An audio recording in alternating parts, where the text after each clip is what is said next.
অঞ্জু ম্যাডামের প্রত্যেকটা চলাফেরা ছিল ন্যাকামি,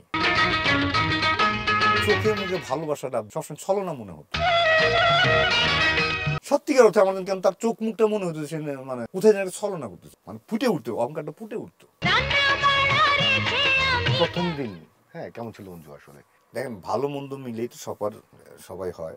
অঞ্জু আপা কাজ ভালো করতেন, করতেন, কিন্তু আমাকেও সে ভালোবাসতেন। কিন্তু আমার কাছে মনে হতো কি জানেন, মানে আমি আবার বলি, অঞ্জু ম্যাডামের হয়তো রাগ করতে পারে, কষ্ট পেতে পারে, কষ্ট না, অঞ্জু ম্যাডামের প্রত্যেকটা চলাফেরা ছিল ন্যাকামি, মানে তার চোখে মুখে ভালোবাসাটা ভালোবাসার এইটা সবসময় ছলনা মনে হতো।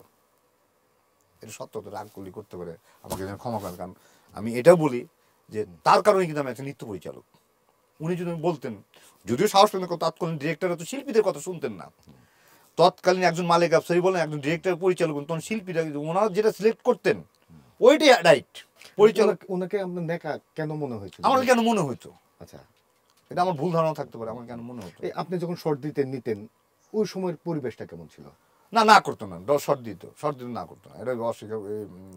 কিন্তু আমার সত্যিকার অর্থে আমার কেন তার চোখ মুখটা মনে হতো সে মানে কোথায় যেন ছলনা করতেছে। হয়তো আমার ধারণাটা ভুল হতে পারে। টেকনিশিয়ানদের সঙ্গে রিলেশনটা কেমন ছিল আসলে ওনার?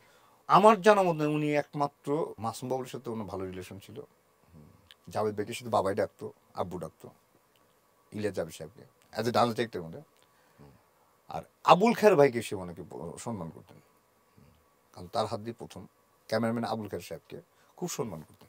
এছাড়া সাধারণ টেকনিশিয়ান যারা আছে ওদের সঙ্গে রিলেশন? ওনাদের সাথে হাই হ্যালো কেমন আছে এইগুলো। আবার এটাও কিন্তু সত্য, কারোর সাথে কিন্তু সে মানে ওই যে ঝগড়া করা, কারো ধমক দিয়ে কথা বলা, এই ধরনের কিছু চাচ্ছিল না। কিন্তু এক ধরনের অহংকার ছিল ওনার মাঝে, বোঝা যেত। হ্যাঁ, সে করতো না, বোঝা যেত, মানে ফুটে উঠতো, অহংকারটা ফুটে উঠতো। সে কিন্তু করতো না, মানে তারপর ওই যে আমি যেটা বললাম। ওকে ভাই, এখনো প্রচুর দর্শক আছে যারা বাংলা সিনেমা দেখতে চায়, ক্যামেরায় তাকায়া যদি হ্যাঁ দর্শকদের উদ্দেশ্যে তাদেরকে কি কিছু বলেন? আসসালামু আলাইকুম। আপনাদের কাছে আর কিচ্ছু চাই না, যেহেতু আপনারা এখনো চলচ্চিত্রকে ভালোবাসেন, চলচ্চিত্র মানুষকে ভালোবাসেন, আর এরা ভালোবাসে আপনাদেরকে। আমি বলবো, আমাদের ভুল ত্রুটি যা আছে, ছবি দেখেন, চলচ্চিত্র দেখেন, দেখে আমাদের ভুল ত্রুটি যা আছে আমাদের কাছে পাঠান, আমরা সংশোধন হব। কিন্তু আমাদের ছেড়ে কোথাও যেন না, আমরাও আপনাদের ছেড়ে যাব না। আশা করি চলচ্চিত্র দেখবেন এবং সিনেমা হলে গিয়ে দেখবেন, চলচ্চিত্রটাকে সুন্দরভাবে উপভোগ করবেন। এর বিনিময়ে আমরা যারা চলচ্চিত্র শিল্পী, কলাকৌশলী আছি, আমরা সুন্দরভাবে চলতে পারবো, আরও আমাদের অনুপ্রেরণা বাড়বে, আরও আমরা সৃষ্টি করতে পারবো। এই ব্যাখ্যা করে আমি শেষ করছি। ধন্যবাদ।